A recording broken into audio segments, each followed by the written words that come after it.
Here we are with another episode of Unexplained Happenings. Whether it be a ghost in your house or something lurking in the woods outside, these stories are allegedly true and just can't seem to be explained by the people who sent them in. If you have a story you would like to share in a future video, be sure to submit your story at swampdweller.net or the email you can find in the description down below. I would love to share your story with everyone here in the swamp. It's stories like yours that keep this channel going. Today, helping me read story number 2 is my good friend Tales to Chill the Bone. He is a rather new channel, and I think you guys would really like him. So please check out his channel and subscribe if you do like the story that he read. His link will be in the description down below. Now, let's get into these allegedly true, creepy encounters with the unknown.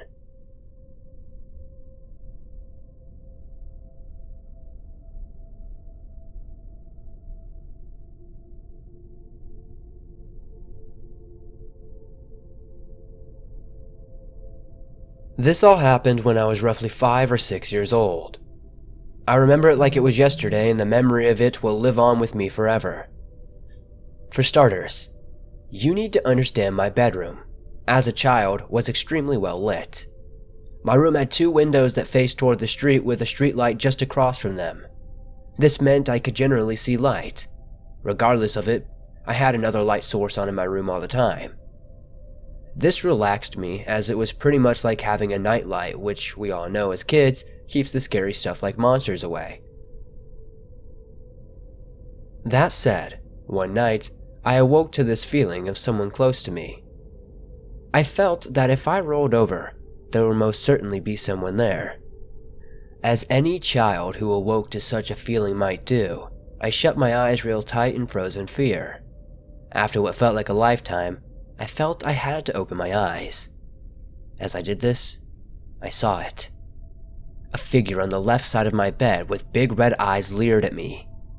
Its eyes had a glow, but despite it being on the side of the bed closest to the streetlight, the body of this thing was in the darkest black I've ever seen in my life. Terrified by what I saw, I quickly snatched up my sheets and pulled them over my head while screaming for my mother like my life depended on it. It wasn't long before my mother rushed in to see what was wrong. The look on her face was that of any parent who would hear their child screaming at night. She was afraid something had happened to me, and it showed with her terrified expression. Naturally, the moment she had entered the room, I looked around and realized the figure had vanished. I haven't seen this figure or anything like it since that night. Still, the haunting sight of that thing will live with me to the day I die. I tried to tell my mom what had happened, and she reassured me it was all okay. I think she just was happy that I was fine. Has anyone out there ever experienced anything like this figure themselves? If so, please share what you think it was.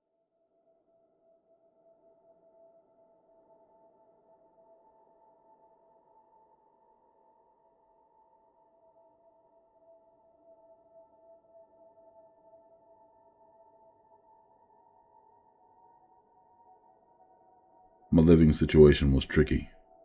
My daughter's mother had kicked me out and moved some dude from the Midwest into our home. I'm not dwelling on that, just explaining why I was sleeping on a couch for that time, as I had several roommates at that time. One who we'll call Chuck. Had a girl, Molly, always around. So one night, we had some friends hanging out. Our friends, Brian and Lily, were hanging out as well. We were drinking tea and talking about the Blair Witch movie and how crazy people went over it. It was then that Brian said, "Hey, has anyone taken David to the haunted beach?" Everyone got real quiet. Chuck spoke up. "I don't think anyone has." Me being into the paranormal had my interest immediately piqued. "You want to go?" I said to no one in particular. It was late, around 2 a.m., but everyone was pumped up on caffeine, and we all thought it would be a great idea. Chuck told me I should bring something for fighting the demon. We all grabbed our spiritual gear, well, those of us who had some, and I grabbed my sword. Yes, I have a sword I use to banish evil spirits or demons, Brian had some prayer beads or something, and Chuck and Molly did some kind of prayer, I think, in front of Chuck's little Wiccan shrine. I didn't notice Lily do anything unusual, but she did check out my sword with a "really?" look on her face. After that, we all hopped in Chuck's car and were heading south. We went south of Burlington a few miles. I won't say where because some of the events happened. I don't want people screwing around there. The night was calm, very serene with a cloudless sky and twinkling stars. Brian and I were stargazing out one side. I think we were all trying to get in the right frame of mind. Well, everyone except Molly, and she was really going because she didn't want Chuck going off without her. We got within a mile or so of this beach, and that's when things started going haywire. A freak storm rolled in out of nowhere, and the rain started coming down in sheets. We had tornado-like winds. Branches were being torn out of trees and dropping down all around the car. Chuck pulled over like nothing was out of the ordinary and said, "We're here." I held my sword by its scabbard in my left hand as I got out of the car. Branches were still being flung at the car as I moved away toward the beach solo. Lily and Brian moved to catch up with me. I felt like there were eyes on me, so I asked, "Anyone else feel it?" Brian replied, "Like we're being watched?" Lily nodded. "Okay, I wanted to make sure it wasn't just me." We went down onto the beach, and in the middle of it was the biggest maple tree I had seen since moving to Burlington. It was so large, the three of us couldn't put our arms around it. The tree was putting off a sadness. That's the only way to say it. It was just an overwhelming feeling of sorrow. I looked out at the lake. Normally it was a very placid body of water, and I kid you not, there were foot-high waves rolling in and crashing at the shore. Smiling, Chuck said, "Don't go in the water. A lot of people have drowned here over the years. Apparently, the beach likes to eat young people." It was weird how he smiled at the water. The beach and forest were both going nuts, but he seemed to have some private joke going on. He pointed a little further south and said, "The bridge is the worst though. I think that's where the main demon lives." Molly didn't want to have anything to do with that bridge. She was acting very frightened, and Lily and Chuck decided to stay on the beach with her. Brian and I went to inspect the bridge. It was a very old, covered bridge, the kind of picturesque Vermont is known for. We stood in front of the bridge for a few minutes, the rain dumping down on us like mad. We looked to each other, seeing who would take the first step onto the bridge. I took a deep breath, nodded, and stepped on. It was like entering a new world. There was barely any sound on the bridge. We could see the rain still coming down out either side of the bridge, but we were like in a vacuum. The hair on my body stood up. I felt like dry lightning crossed my skin as I walked further onto the bridge. I got about halfway onto the bridge when I heard Brian laughing softly, but he got louder as he started moving closer. "Brian," I said, but he continued laughing like he didn't hear me. I tried again. "Brian," I said more forcefully, but he still didn't stop laughing and walking toward me in the middle of the bridge. Something was not right. I could feel it. My right hand grabbed the handle of my sword, and I unsheathed an inch of blade. Brian acted as if he had been struck and took 2 steps back. "Brian breaks free or I will cut your arm off," I heard myself say, not knowing if I would strike down my friend. He staggered back and held up a hand. His one foot stepped off the bridge, and he said, "Dave, help me." He was struggling to talk, and with his other hand started grabbing at his neck. I ran headlong into him, grabbing his waist and dragging him off the bridge into the rain. He started to get his legs back under him, but I had to help him walk back towards the beach. We heard Molly screaming. Lily was helping Chuck drag her up the beach. "What in the world?" I yelled over the rain to Lily.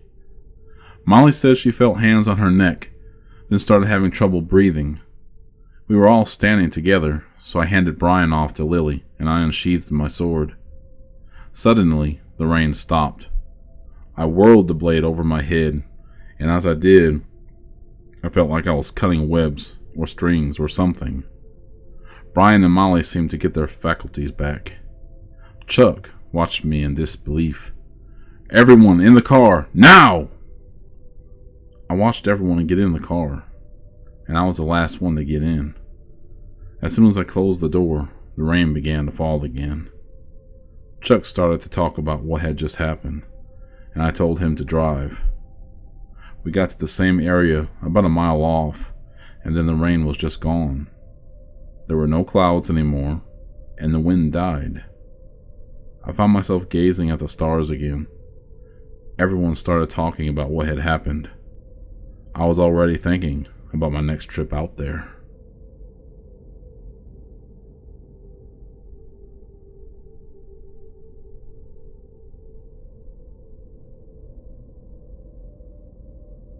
My life encounters with the paranormal have been the norm. It often feels as though they are drawn to me like a ship might be to a lighthouse in the middle of a storm when trying to talk. The funny enough thing is, though, I have often felt the same draw to the paranormal. Growing up, I've always listened intently to every ghost story I could find and every paranormal encounter anyone in my family or otherwise would talk about. I also really love horror films. This constant search and draw to the paranormal is actually what led me to finding this channel. As such, I'd like to share one of my personal stories of a paranormal encounter. I was 5 or 7 years old when this happened. I was at my grandparents who lived on a 100 or more year old farm at the time. The place itself was quite weird. The landlord of the property still used the farm as a sort of cattle ranch. He had electrical fences to keep the cattle in, and this often led to my cousins and I daring one another to touch the fence. That obviously wasn't a smart thing, but we were kids at the time and curious to boot. Anyway, along with security to keep the cows in, there were also about a half a dozen abandoned buildings in and around the property. These buildings were closer to corrugated metal structures than full-on homes or such. There was one building of these shacks that stood out to me. It was an old metal shack with old rotting toys that were surrounded by beehives.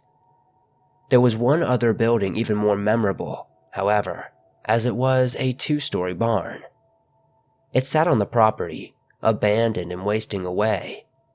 I never understood why this was the case, as I knew the landlords could have used it for cattle.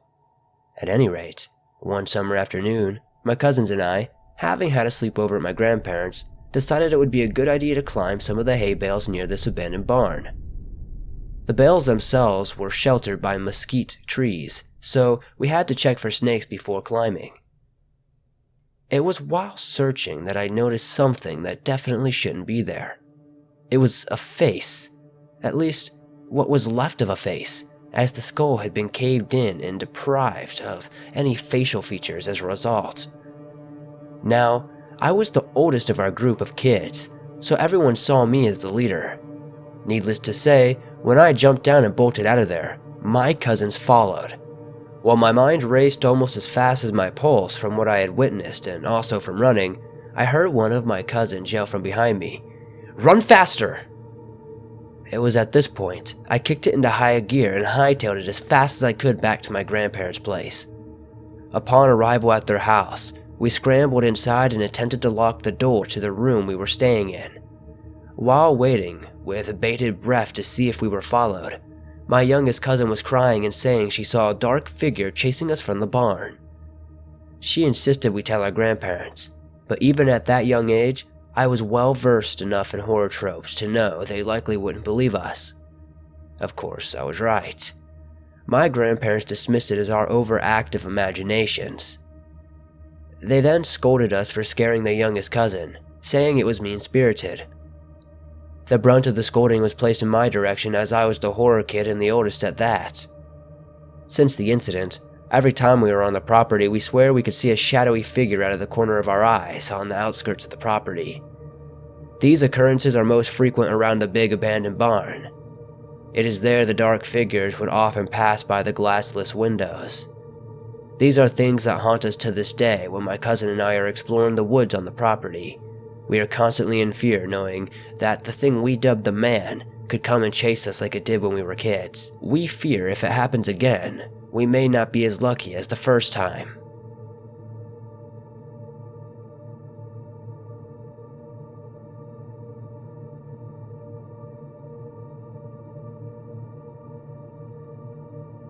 This happened to me when I was 16 years old. It was the most terrifying and traumatic event in my entire life and honestly changed my life forever. I was living with who I guess you'd call my foster mom in a 3-story apartment building in a small city called Salem, Virginia. The building had 12 apartments and no name to my knowledge. My biological little sister stayed with us occasionally, and my foster sister had a tendency to move in and out with my 2- and 3-year-old nieces, as well as my 10-year-old nephew depending on her mood. Other times she just dropped them off in the middle of the night for whatever reason. All of this will be more important later on. So I found out I was pregnant at the age of 16, which needless to say, pissed my foster mom off. She eventually got over it after a few months and was very understanding throughout this ordeal. I started suffering from sleep paralysis when I was just about 5 months along. It only happened when I slept on my back, so I did everything I could to avoid doing so.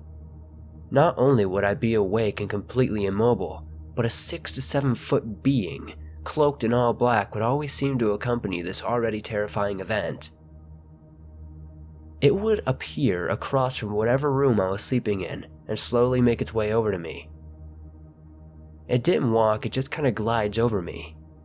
It would then outreach its, I guess you would call it an appendage, over my swollen abdomen. Now the only way I could make this thing go away and break the paralysis would be if I focused on moving something small, like my big toe or something. It got to the point that I was too scared to sleep in my own bed. So after 3 months of this hell, my only solution to not end up being on my back and having this waking nightmare continue was to sleep on the couch with my back towards the upright part of the cushions. I tried telling my foster mom why I was making our living room couch my new bed. She was never one to believe in the paranormal, but she saw how miserable and utterly exhausted I was and just went with it. This would be the first and last night I slept on the couch. So, my sister had a friend staying over with her this particular night. I told my sister what was going on and told her and her friend they could just sleep in my room. I'm not sure what time I woke up, but somehow I managed to wind up on my back again. By now, I knew the routine and was getting pissed off behind it. Here I was 8 months pregnant and hadn't had a peaceful night's sleep in 3 solid months. I was determined to not let this thing get the best of me, so I shut my eyes as tightly as I could and focused as hard as possible moving my big toe. After about 30 seconds, I broke free from the paralysis and sat up as quickly as my pregnant Betty will allow. The light above the stove was on, so I wasn't in complete darkness. I was exhausted, however. I rubbed one of my hands across my face and something caught my eye coming out of my foster mom's bedroom. My foster sister must have dropped the kids off again, I thought. From where I was sitting, I thought it was the 3-year-old. She had on a light blue nightgown that went past her feet. Her long, dark brown hair seemed to be ever darker in the dimly lit room. She was heading to the bathroom. "Dee, honey, do you want me to turn on the bathroom?" My words got caught in my throat because by now she had completely turned around. This was not Dee. This was not my other niece either. Where her tiny, beautiful features should have been, a grayish-black haze was in its place. She began to walk closer. All I remember doing is pointing at her and screaming. The faceless child stopped walking towards me and cocked her head to one side as she slowly backed away from me. By the time she was backed all the way up to the bathroom door, my little sister and her friend were running out of my room to see what was wrong. My sister was the first.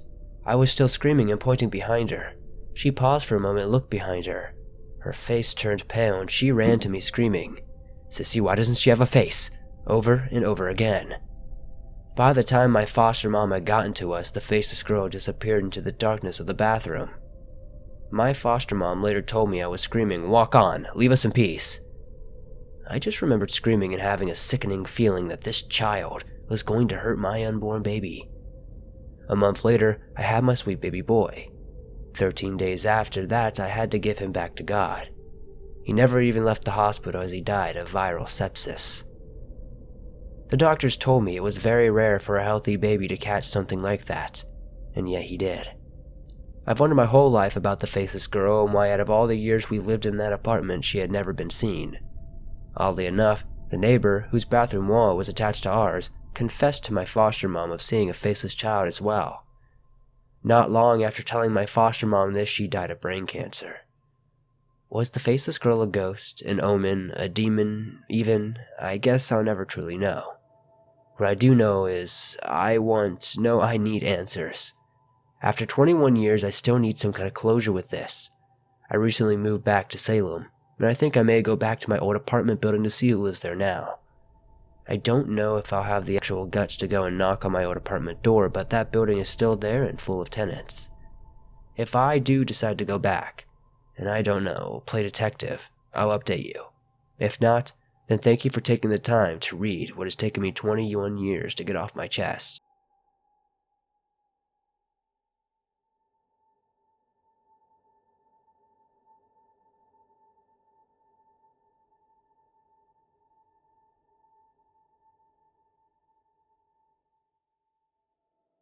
Everything started when I was 8. I was living in Vernon, Florida at the time, and I would quite often roam the woods on our 25 acres of land.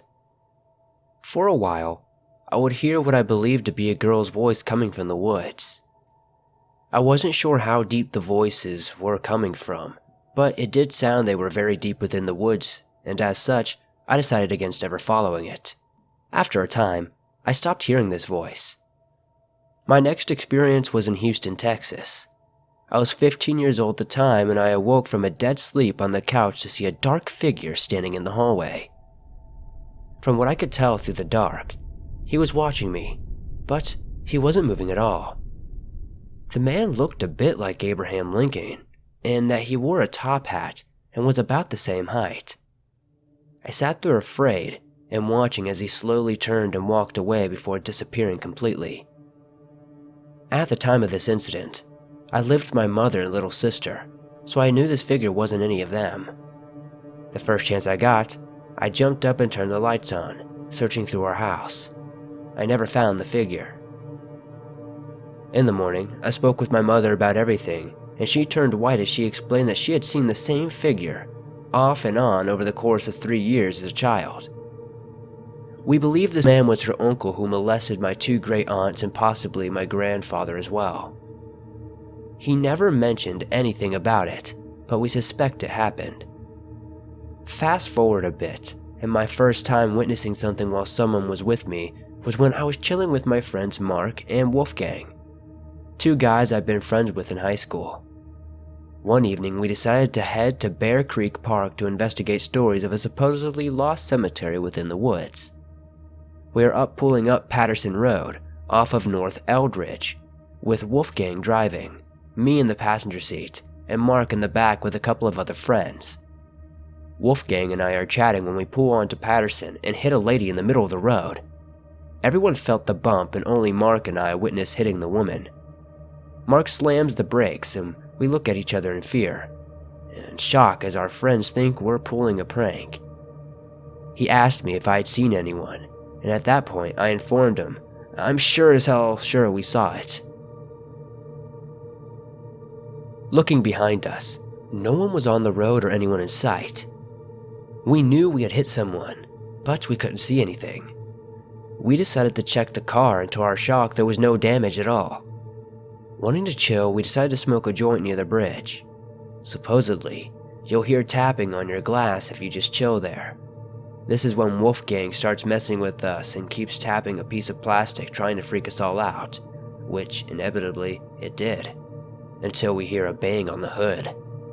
That is when we decide to get out of there, but the car won't start and our friends in the back start really freaking out, saying they see someone in the woods less than 10 feet away from us. After 3 to 4 dead turns of the key, the car finally starts up and we speed the hell out of there. I've got more to these stories, and also stories about my house that I used to live in for about 12 years until a hurricane destroyed it. Maybe I'll share those one day.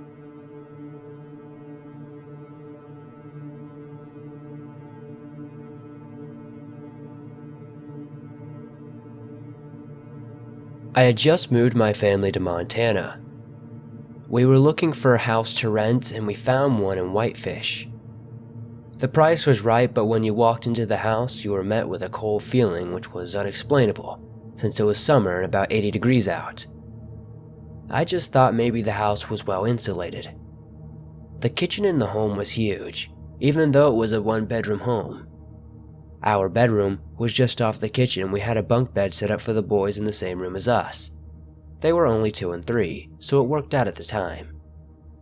We also had 2 dogs that would sleep nearby. There was always something that did not seem right in the home. One night, we were awakened by the sound of footsteps in the kitchen. They were quite loud, but when I got up, there was nobody there. The dogs were laying still by the bed and the boys were asleep. It was very, very unnerving. This happened a couple of times without explanation. I worked on a survey crew and sometimes had to be away from home. It was Christmas and I was working several miles away from my wife, as she was going to come by and pick me up to go to Oregon for Christmas. When she came by with the kids and the dogs in the car, she was shaken up. I asked what went on, and this is what she told me. She had gotten up early at around 4 a.m. to take a shower and get the family ready to go. After her shower, she was standing in the bathroom in front of the mirror, when all of a sudden she had this strange feeling someone was watching her. She looked up in the mirror and saw what she can only describe as an old man crouched down looking at her. Freaked out, she turned around and he was gone, just like that. This, of course, freaked her the hell out. When we got back from Oregon, we asked a neighbor if they had heard anything about the home. She said a few years before an old man had died in the house. We shortly thereafter found another home and moved away as quickly as possible. Nothing super violent, but super creepy.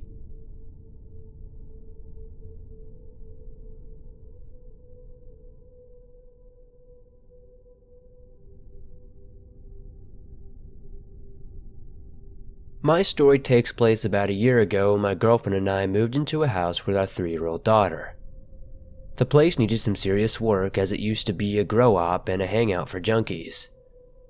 When we first got the place, we found various drug paraphernalia all over and also random spots of blood. We spent the next 3 months cleaning like mad and scrubbing everything as well as sanitizing the place. When we were finally through, we felt the place seemed like a real home, or at the very least, habitable. That said, there were times where the energy of the place itself was oppressive and didn't feel like a home at all. An example would be every time we did the dishes, there was always this sense that someone was in the room, staring at us, even if we were the only ones there. It also didn't help that the kitchen and the door to the basement were in the same room. Now, the basement has a complete kitchen, bathroom, and small bedroom and an open area within it as well. This all sat on a concrete floor. Inside the open area at the back corner of the basement, there's a door that leads to a small crawl space and junctions to a cold room that floods in the spring on account to the snow thawing. On a side note, there was a time my girlfriend and I decided to use the jacuzzi downstairs while our daughter was with her grandparents, and the entire time we kept hearing footsteps upstairs. The thing is though, we were completely alone. I am telling this to you to let you understand some of the reason this place didn't always feel like a home. Continuing with the rest of the house layout. Upstairs, beyond the kitchen, there is an open space that makes the dining room and living room. One night, while my girlfriend was doing dishes, I was sitting with our daughter on the couch. Our daughter suddenly stands up and walks towards the dining room, peering into the dark hallway before saying, "Isabel's here." Weirded out, I asked my girlfriend who Isabel was. My girlfriend looked pale and informed me that Isabel was her grandmother, who had been dead for 3 years. About 2 weeks before this, my girlfriend and I were messing around with Snapchat filters, when our daughter suddenly says, "Got to be careful, she's over there," while pointing toward a dark hallway. A few weeks later, I'm working night shift, and my girlfriend is alone, while our daughter is at her parents' home. I get a call, and it's my girlfriend crying hysterically. I asked her what is wrong, and she says while vacuuming, she suddenly heard a woman scream, "Get out!" We agreed after this incident that I'd do the vacuuming from now on. It's been a little over a year since that last incident, and we haven't had any problems since, and I pray we never do.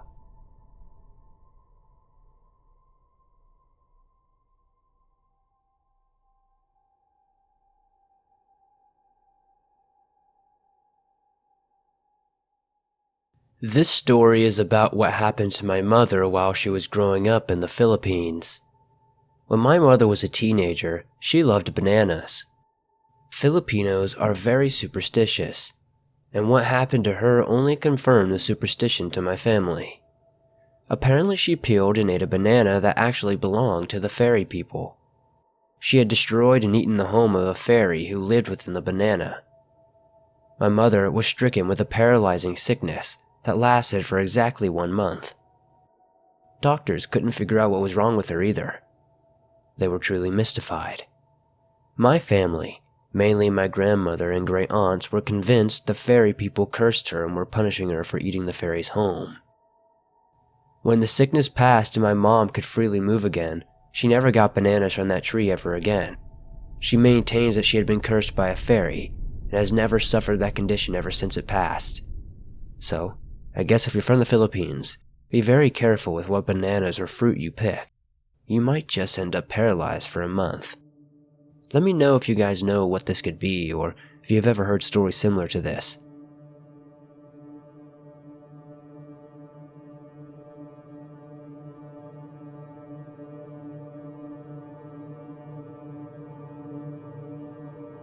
To start things off, my name is Taylor.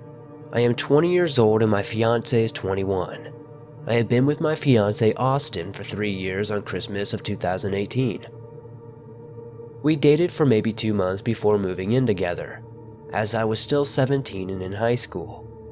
A month before the end of my senior year, he moved in with my parents and me because of a falling out with his brother. Then about 4 days before graduation, we got our first home. It was not amazing or beautiful by any means, but it was ours.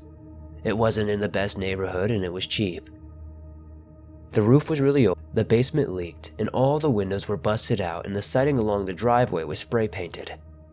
Over time, we slowly repaired it and made it much more livable. About 6 months into living there, weird things started to happen around the house. I thought it was just the house settling, or I was just getting spooked because I was in a new place. Some mornings, the clothes that I had laid out on the dresser were in a pile on the floor or thrown around the room. When I would be home alone, I would hear floorboards in the hall creak like someone was walking on them. Multiple times I would catch something out of the corner of my eye, and when I turned to look, it would be gone. I never said anything to my fiancé about it because I thought he would tell me it was nothing, until one day I saw him staring in the dark bedroom from the middle of the hall, and I called out to him. He jumped and looked at me with fear in his eyes. Where did you just come from?" he asked me, his voice shaking a bit. "I just came inside from the back porch. Why?" I responded, looking at him questioningly. "I just saw you standing in the dark in the bedroom. When I asked what you were doing, you just stood there and didn't acknowledge me. Then when I heard the back door shut, I looked that way, and when I looked back, you were just gone," he replied, glancing from the darkened bedroom. "Babe, I swear I was outside. Plus, you know I'm afraid of the dark. I wouldn't just stand in it for no reason." I inched closer to him and hugged him as I said that. When the next horrifying incident happened, it was a week before Christmas. I'm a very festive person, so there was always some sort of light on in the house, whether it be from outside the house or from the tree or the lights I had put down the hallway to illuminate the path to the bedroom. This night, in particular, I was super exhausted. I had just gotten home from work and I was sitting on the couch watching some creepy videos on YouTube, but ended up passing out a few minutes in. I suddenly woke up to a deep silence. I always had some sort of fan or white noise to relax, but it was quiet and pitch black in my house. I tried to use my phone to illuminate the area, but as I pressed the home button, it showed it was dead. Great, I thought, realizing the situation I was in. All of my clocks were digital, so I didn't even know what time it was. I was too scared to move. It was too dark. Dark enough for something to hide right next to you and you'd never even know it. I stayed still, breathing slowly and trying to listen to any sounds around me. After a few minutes, I started to hear the creak of the basement stairs. Crap, did I lock the basement door when I got home? I thought. I didn't wait to find out and bolted for my bedroom. Slamming and locking the doors, I heard the basement door slam open and fast walking to the hallway. The way my house is set up, if you come through the back door, you either go down a flight of stairs to the basement where you have to go up 3 steps to go through to the doorway to the kitchen. From the kitchen, you can either keep going straight through the dining area and the living room, or you can turn and head to the hallway. At the hallway, the bathroom is right in the center and either end of the hallway has 2 bedrooms. I pressed my body against the door and sunk down, gripping my dead phone to my chest and trying to control my breathing. Whatever it was went to the other bedroom first, scratching on the door then slowly turning to bangs. When it got no response, it crept to my door, the door I had my back against. I knew it was too late to hide or move, so I planted my feet on the door and gripped the carpet tightly, bracing for whatever was to come. I felt the door try to give way as whatever it was pressed itself to the door, listening. I clapped a hand over my mouth and a muffled cry came out as a huge bang came against the door. It scratched and beat against the door.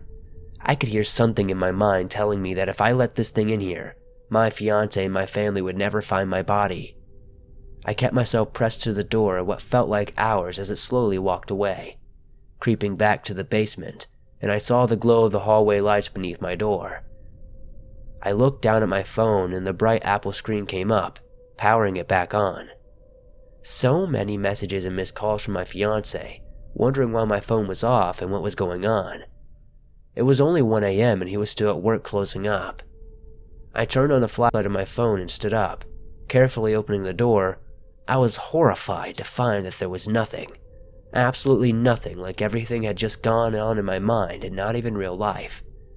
I grabbed my vape, my phone, and knife from my purse and sat outside in the cold till Austin came home. I told him, and he didn't believe me. I was terrified to be in that house alone, unfortunately. But that night did not mark the end of my suffering and torment. On Christmas Eve, I waited in my car as long as I deemed necessary until I had the courage to enter the house. It was completely black inside and I was scared. I took my flashlights I had near the door and turned them on facing the kitchen. 3 candles were lit and placed next to the floor next to me. And I held Austin's BB gun in my hands. With every noise, I pumped the BB gun and mentally dared anything to come out. About 11:55, I heard something start running outside the house, banging on the windows and doors. I pumped the gun up to its full power and aimed for the kitchen. I had intentionally left the door unlocked and was prepared for whatever it was to come in and get me. The back door burst open and a figure raced up the stairs into the kitchen and I fired. The figure collapsed, groaning. It was only then I realized it was Austin.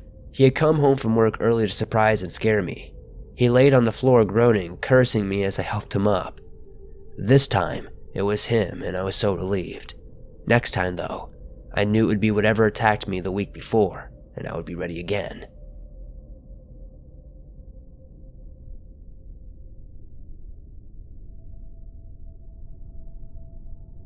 It was back in 2005 in Calgary, Alberta, on a beautiful, warm, quiet night shift at about 1 in the morning.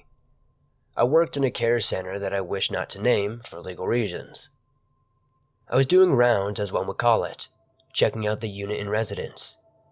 Everything was going great and there were no problems so far. I had checked on about 7 residents and all of a sudden, I could hear a TV come on very loudly. Not panicking or stressing out, I wrote it off as a resident waking up and deciding to watch the boob tube. I was 2 rooms from this, and thought I would stop there and ask him to turn the television down some as it was very loud. Pausing here, I will give you a quick update on the person that was in the room. It was a gentleman who was very lonely, quiet, and had no family and kept to himself. I met him about once or twice, keeping in mind he never needed help from us. His usual routine consists of him being in his room after supper and reading, and then watching the television around 11:30 p.m. each night. Anyway, back to the story. As I got to the room, I knocked and then tried opening the door. It was locked on the inside. I called the RN and she was coming down the hall behind me, and she asked, "How come I had the TV on so loudly?" I was shocked and asked her, "What are you talking about? The door's locked from the inside." She tried the door and said, "That's funny, the door's locked." I told her that's what I told you, and she looked at me. "The door shouldn't be locked."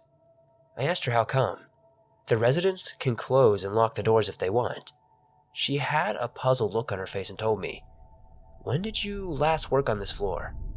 I kinda got offended and said it's my home unit and I had just come back to work from 2 days off. She said, "Didn't you hear?" I said, "Hear what?" She told me before opening the door that the guy had passed away about a day ago. I was surprised and then said, "If he passed away a day ago, then who turned on the television?" She stopped dead in her tracks and said, "I hope you're not playing with me." I told her that I'm not and you are the only one who has got the keys. She opened the door and turned the TV off. She looked around and no one was in there except the things one needed for everyday living. I asked the RN when they are going to clean out the room.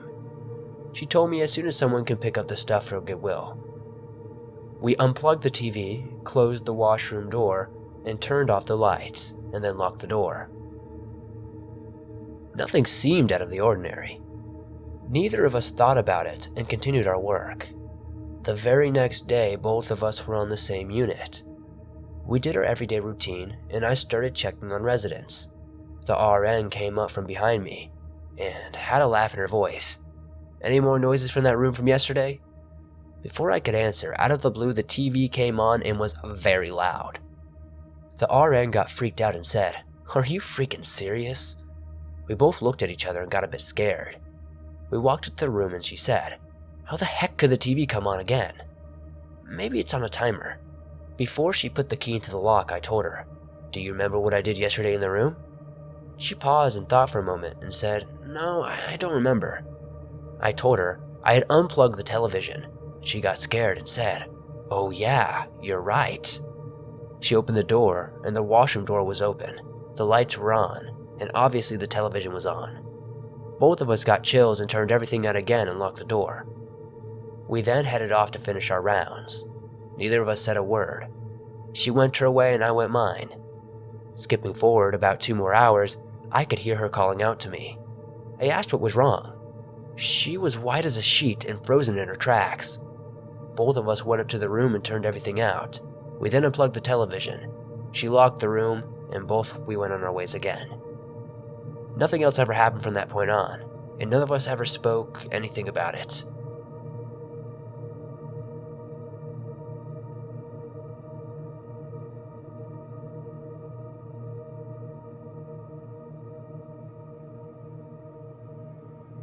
Thanks for listening to these allegedly true, creepy stories that just can't seem to be explained. These were some pretty creepy ones if I do say so myself.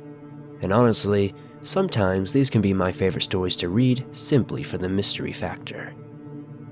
If you have a story you would like to share on the show, whether it be something unexplainable or something completely different, be sure to send in your story at swampdweller.net or the email you can find in the description down below. I would love to share your story with everyone here in the swamp. It's stories like yours that keep this channel going. Much thanks to my friend Tales to Chill the Bone. He helped me out a ton by reading story number 2. If you enjoyed his voice and his storytelling skills, be sure to subscribe to him. You can find his link in the description down below. I'd highly recommend him if you're looking for some extra scary stories while the Swamp Dweller is away. Much love to everyone who sent in their stories. Mare, Anonymous, Lauren P., Sammy G., Cameron S., W. Bill, Minato88, B. Wrangler, The Goth Mistress, and Shane. Thank you all so much for sending in your stories. I'll see you guys soon with another creepy video.